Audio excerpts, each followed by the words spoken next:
जय श्री राम। जो शनि का एपिसोड है, हम लोग शनि अष्टम तक हम क्लियर कर चुके हैं कि हमने फर्स्ट हाउस से लेके अष्टम तक के मैंने वीडियो अपलोड किए हैं, जिसमें हमने शनि का इफ़ेक्ट देखा है हर हाउस में।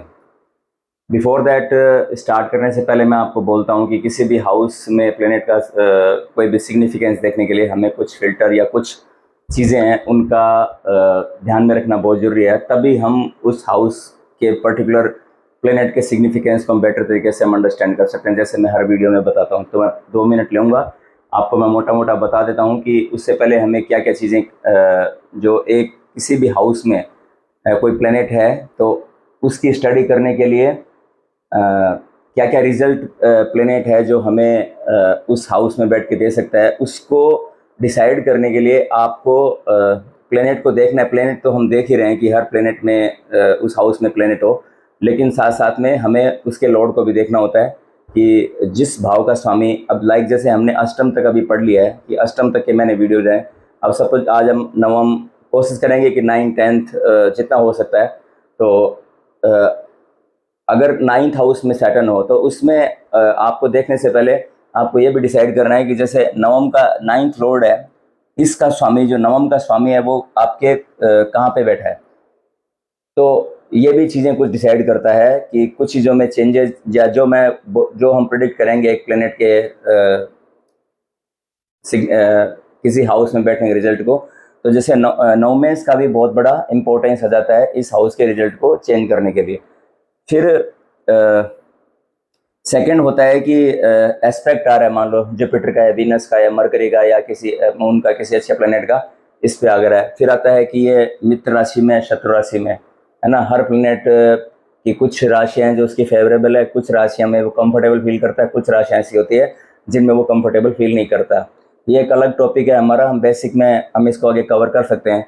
फिर होता है कि वो एक्सोल्टेड है, डेबिलिटेड है, कि मतलब अपनी उच्च अवस्था में, नीच अवस्था में है, ये भी एक वेराई करता है। फिर कंबस्ट है, रेट्रोग्रेशन, मतलब ये कुछ एक फिल्टर है जो मैंने आपको एक ओवरव्यू दिया है, how to analyse a planet when particular sitting in a house. We need to analyse both of things, thereafter we can make a better conclusion.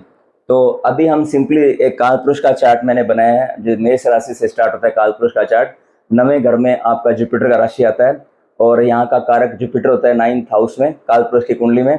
तो जुपिटर के सिग्निफिकेंस ऑलवेज आपको यहाँ पे मिलेंगे। आप जब भी कोई भी अपने लगन का, ये लगन होता है फर्स्ट हाउस, आपका लगन कोई भी हो सकता है, इसको हम लगन बोलते हैं। ये सेकंड, यहाँ पे 2, 3, 4 कुछ भी हो सकता है, उससे मान के आप अपने यहाँ पे देख लिए आपके नवम भाव में आपकी कौन सी राशि आ रही है, ठीक है। उस राशि के हिसाब से आप अपना निकाल सकते हो। देन मैंने बताया कि ये लगन होता है, लगन से फिर आपके यहाँ पे नवम पे कौन सी राशि आ रही है उसके हिसाब से आप चेक कर सकते हो। और नवम का जो काल पुरुष के चार्ट के अंदर जो नवम भाव का जो कारक है नवम का, वो जुपिटर होता है। और उच्च का, एक्सोल्टेशन का, डेबिलिटेशन का मैंने आपको बता दिया। प्लेनेट को आप देखने से पहले आप ये सब चीज़ें देख लीजिए। लेकिन मोटा मोटा रिजल्ट हम ट्राई करते हैं कि किस तरह से हम नवम भाव को सैटर्न से जोड़ के देखते हैं कि सैटर्न अगर 9th हाउस में प्लेसमेंट है आपकी, तो किस तरह से, मतलब क्या चीज़ें आप क्या सकती है। अच्छा, एक चीज़ आप हमेशा मान के चलिए कि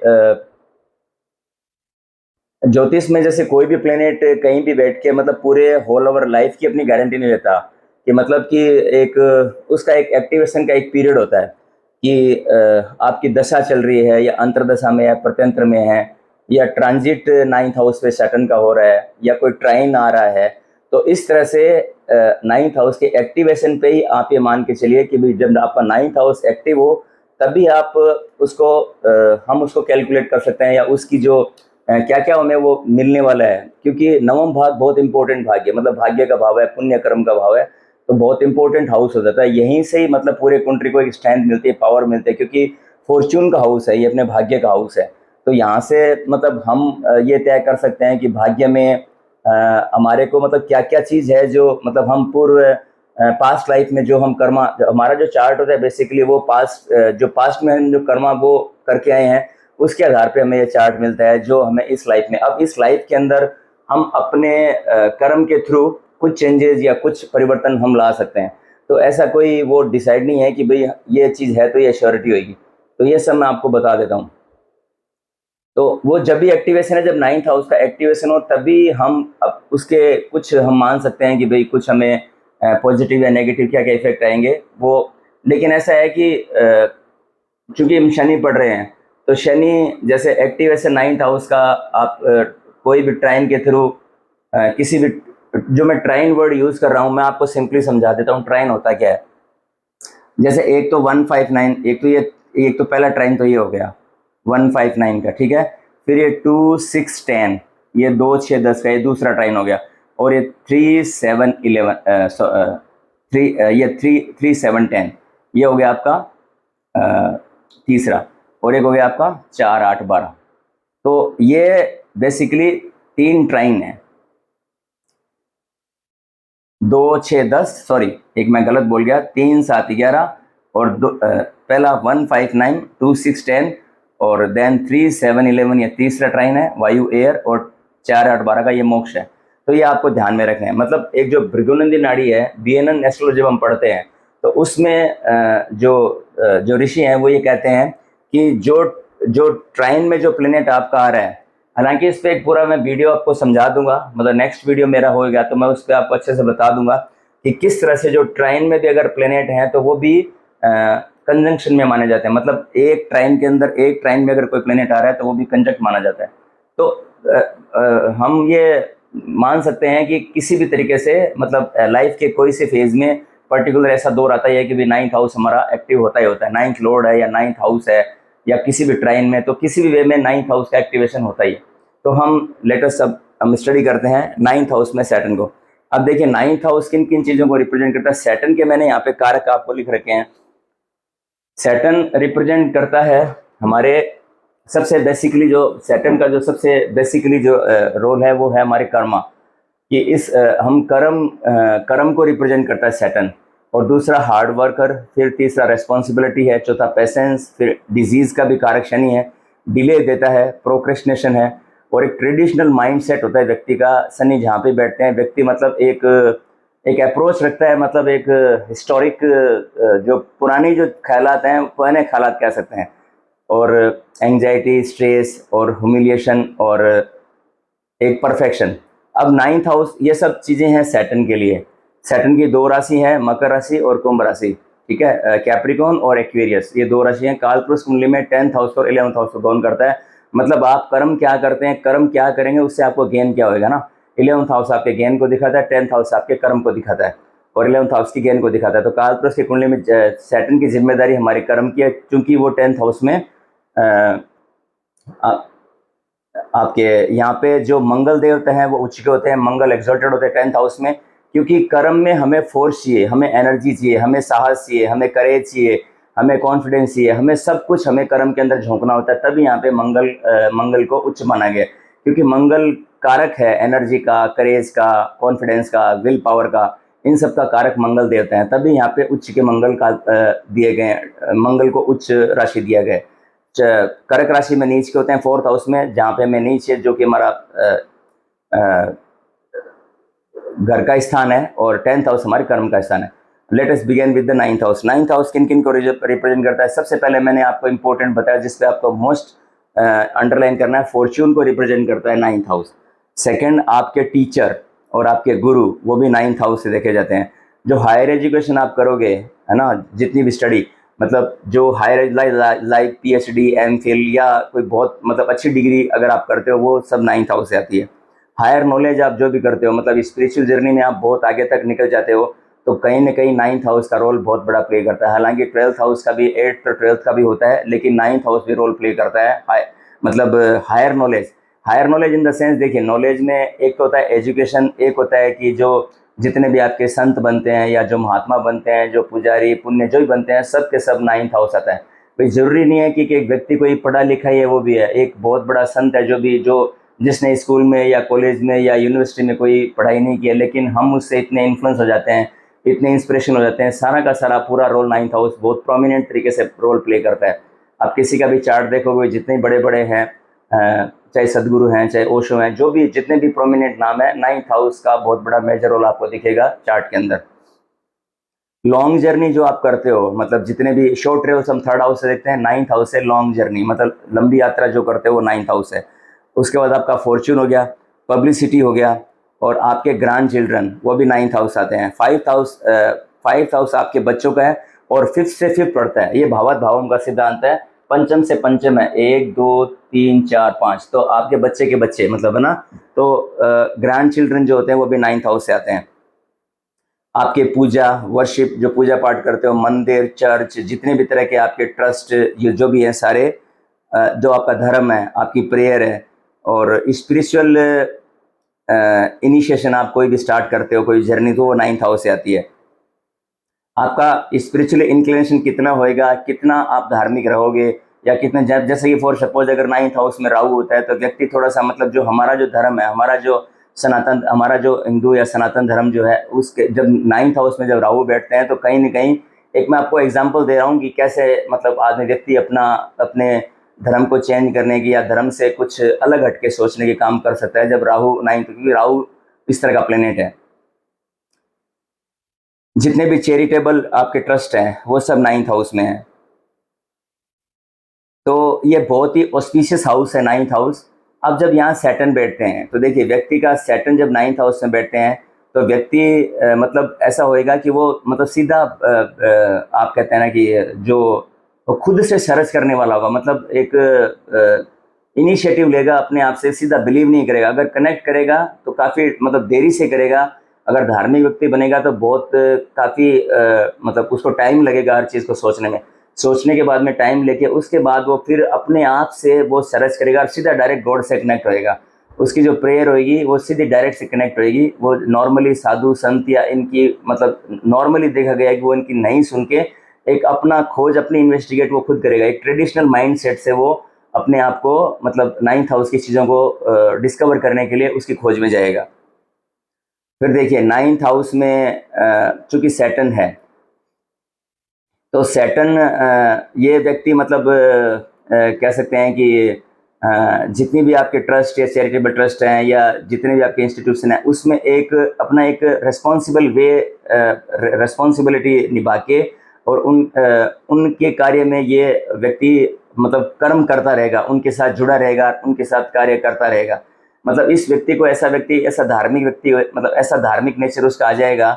इस व्यक्ति को उनसे रिलेटेड कोई भी व्यक्ति अगर मान लो इनको बुलाते हैं या इनको कुछ बुलाते हैं, तो ये व्यक्ति ऐसा होएगा नाइन्थ हाउस सैटर्न वाला, ये तुरंत मतलब उस कर्म के लिए अपने आप को तत्पर रहेगा, कार्य करता रहेगा।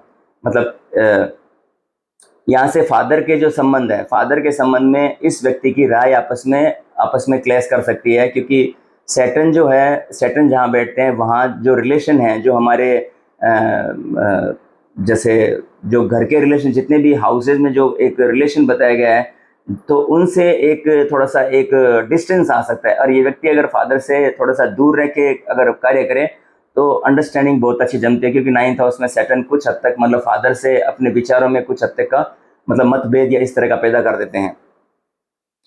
फिर देन हम यहाँ पर जो व्यक्ति जो पढ़ाई करेगा, वो पढ़ाई मतलब जो हायर एजुकेशन करेगा तो हिस्टोरिकल नॉलेज या कुछ इस तरह की पढ़ाई करेगा, जिसमें उसे कुछ आप ये कह सकते हो कि जो मतलब अपना जो ट्रेडिशनल जो है लाइक स्क्रिप्चर है या हिस्टोरिकल नॉलेज है, जो प्राचीन जो चीज़ें हैं उनको जानने का व्यक्ति में बहुत इंटरेस्ट रहेगा। वो उन चीज़ों को जानेगा, पढ़ेगा, करेगा, सब कुछ जानने की कोशिश भी करेगा। मतलब जैसे पुरातत्व वाले जो लोग होते हैं, जो कि मतलब 100-200 साल पहले की जो चीज़ें होते हैं, उस तरह का व्यक्ति का माइंड सेट रहेगा और उनकी वो स्टडी करेगा। हायर नॉलेज के लिए बहुत अच्छा है, बहुत अच्छा कॉम्बिनेशन है नाइन्थ हाउस में।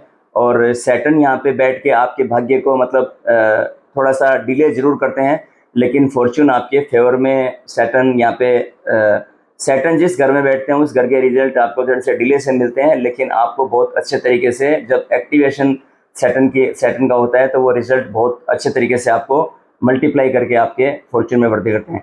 क्योंकि नाइन्थ हाउस में बैठ के आपके थर्ड हाउस को देखते हैं, तो थर्ड हाउस में आपके जो आपके संघर्ष करने की शक्ति है, आपके एफर्ट्स की शक्ति है, और आपके जो जुझारूपन की शक्ति है, उसको सैटर्न यहाँ पे बहुत अच्छा मजबूती से प्रदान करेंगे। ऐसा व्यक्ति मतलब जो भी कार्य करेगा उसमें ना लड़ भिड़ जाएगा, पूरा कर्म करता रहेगा, हार्ड वर्कर होगा, और मतलब डट के काम करेगा। मेरे कहने का जो सैटर्न यहाँ पे जो है, भाई बहनों से संबंध है जो छोटे थोड़े से डिफरेंसेस आ सकते हैं, और थर्ड हाउस जो तीसरा एस्पेक्ट है वो 11th पे आ रहा है, तो गेन में यहाँ पे आपको थोड़ा सा ट्रबल हो सकता है, बड़े भाई बहन के साथ भी थोड़ा सा आपको हो सकता है कि कुछ इश्यू आए, क्योंकि सैटर्न जो हमारे जो जितने भी रिलेशन है उसमें है ना कुछ हद तक थोड़े प्रॉब्लम क्रिएट कर सकता है। तो जो लेकिन गेन आपको गेन सैटर्न यहाँ पे 9th हाउस में बैठ के आपके फॉर्च्यून को एक टाइम के बाद में अच्छे एक्टिवेशन करते हैं और आपको अच्छे रिजल्ट यहाँ पे 9th। अब चूंकि यहाँ पे जुपिटर यहाँ पे कारक है, तो ये व्यक्ति है ना जल्दी जुपिटर कारक है, तो सैटर्न 9th हाउस वाले व्यक्ति आप गौर करना कि ये मेरे मतलब जो है 23, 24, 25 साल के अंदर ये व्यक्ति लगभग काम पे लग जाता है।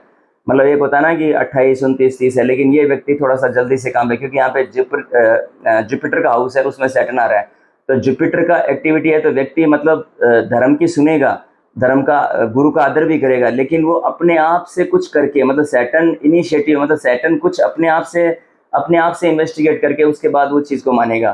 तो इस तरह के रिजल्ट आपको 9th हाउस में सैटर्न के आपको देखने को मिल सकते हैं। अब हम आते हैं, now come to with 10th house.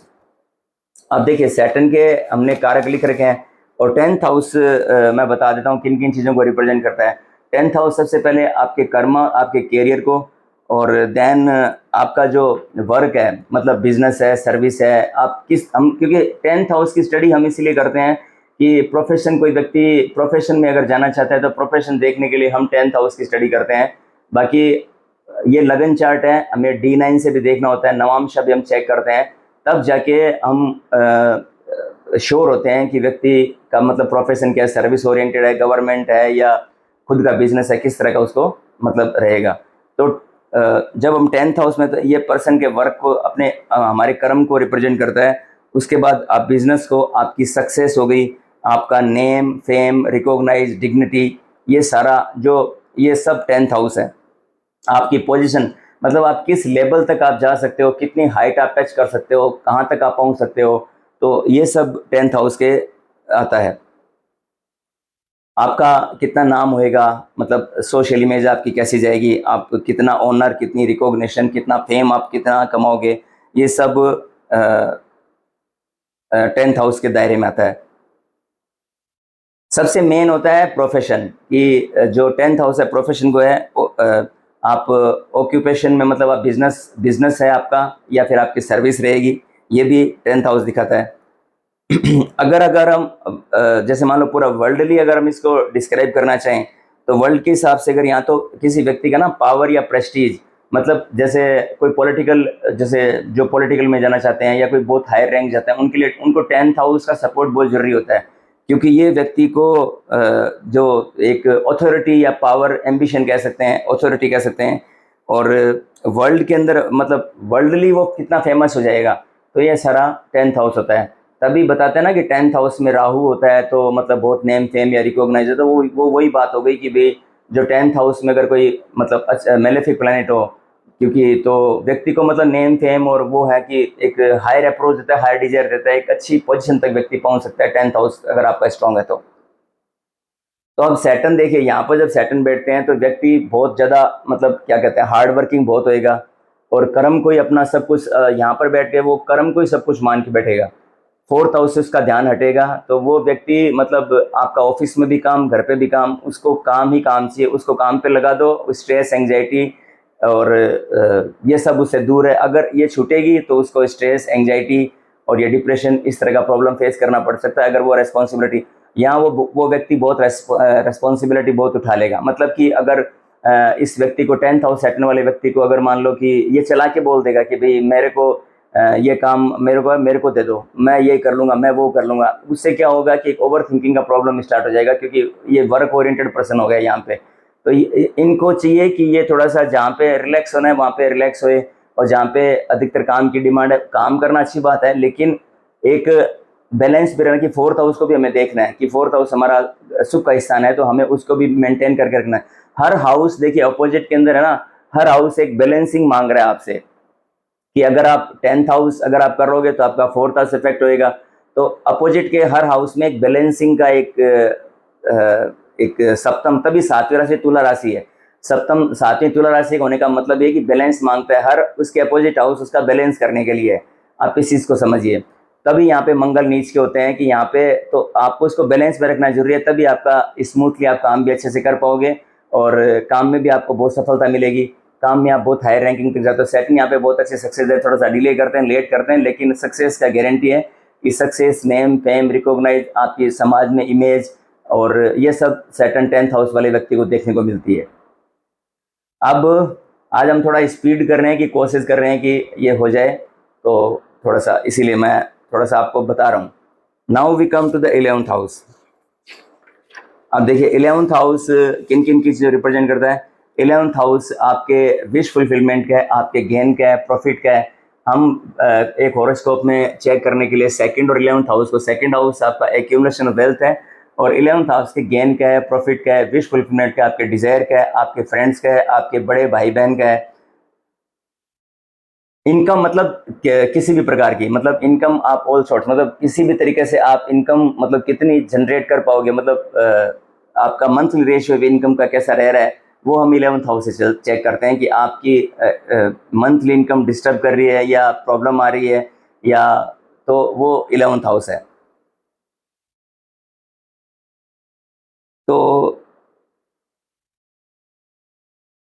यहाँ से 11th हाउस है। अब सैटर्न, देखिए सैटर्न 11th हाउस में, चूंकि ये सैटर्न की सबसे फेवरेट राशि है, कुंभ राशि कालपुरुष की चार्ट में आती है, तो सैटर्न यहाँ पे बहुत कंफर्टेबल है। मैंने बहुत सारे चार्ट देखे हैं सैटर्न जिनके 11th हाउस में immense wealth they acquire in their life, है ना। 11th हाउस में स्ट्रगल, चैलेंजेस तो देखे, बड़े भाई से थोड़ा सा विचारों में मतभेद, लेकिन यहाँ पे सक्सेस सैटर्न बहुत अच्छी करते हैं। व्यक्ति के जो दोस्त फ्रेंड होते हैं वो उससे मतलब थोड़ा सा उसकी जो जिस उम्र का व्यक्ति होगा उससे उम्र के व्यक्तियों से उसका थोड़ा सा जो फ्रेंड सर्किल होगा वो उससे थोड़े से बड़े व्यक्तियों को होगा, क्योंकि सैटर्न है ना बूढ़े व्यक्ति को भी रिप्रेजेंट करता है। सैटर्न एक मैच्योर प्लान, मैच्योर व्यक्ति को रिप्रेजेंट करता है, तो ये व्यक्ति का जो फ्रेंड सर्किल होगा थोड़ा सा उसके उम्र, यहाँ पे सक्सेस का जो रेशियो है बहुत मतलब सैटर्न यहाँ पे बहुत कंफर्टेबल है। बहुत अच्छे रिजल्ट सैटर्न 11th हाउस वाले व्यक्ति को देखने को मिलता है। मैंने बहुत सारे चार्ट स्टडी करे हैं कि जो जिन पे 11th हाउस का सिस्टम है, immense wealth they acquire in their life. तो यहाँ ये सैटर्न की बहुत बेटर प्लेसमेंट है। यहाँ से 7th एस्पेक्ट आपका 5th हाउस पे आ रहा है, तो ये मतलब नॉलेज भी बहुत अच्छा गेन करेगा, और इसका मतलब मंत्र, तंत्र, विद्या और ज्योतिष, इन सब में इस व्यक्ति का इंटरेस्ट रहेगा। इन सब चीज़ों को व्यक्ति सीखने का ट्राई भी करेगा। इसके मन में जरूर थॉट आए, मतलब जरूर आता है। तो ये सब 11th हाउस के रिजल्ट हैं। अब आते हैं हम 12th हाउस पे। तो 12th हाउस वैसे सैटर्न के लिए, ये जुपिटर का यहाँ पे मीन राशि आती है कालपुरुष के चार्ट में, सैटर्न यहाँ के कारक हैं और सैटर्न यहाँ पे 12th हाउस में है।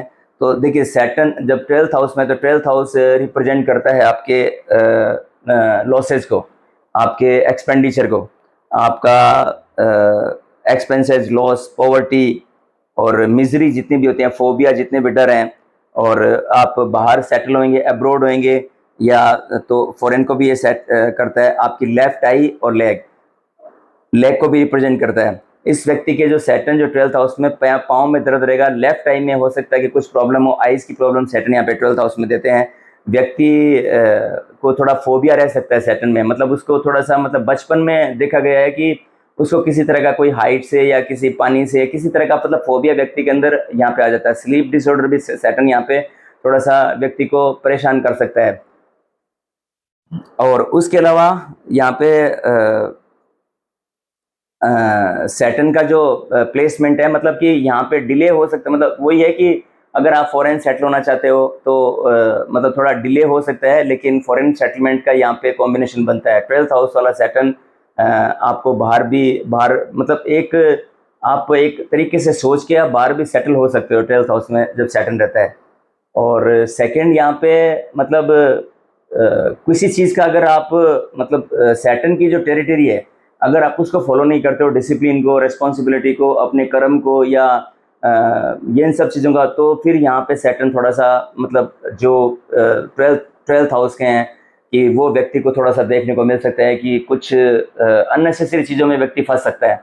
तो यहाँ पे सैटर्न 12th हाउस में, अगर सैटर्न के कारक तत्व, अगर हमने सैटर्न के पॉजिटिव चीज़ों को हमने नहीं यूज़ किया, तो दैट मीन्स है कि कुछ लिटिगेशन का या कुछ कोर्ट कचहरी का इस तरह का व्यक्ति को फेस करना पड़ सकता है। तो कंडीशन यही है, शर्त यही है कि वो सैटर्न के जो नियम हैं, जो सैटर्न जिस चीज़ का कारक है, मतलब नीचे तबके के लोगों को या सर्वेंट को या जो बूढ़े लोग हैं उनको डिसरेस्पेक्ट नहीं करना है, उनका क्या मानना, उनके आदर में रहना।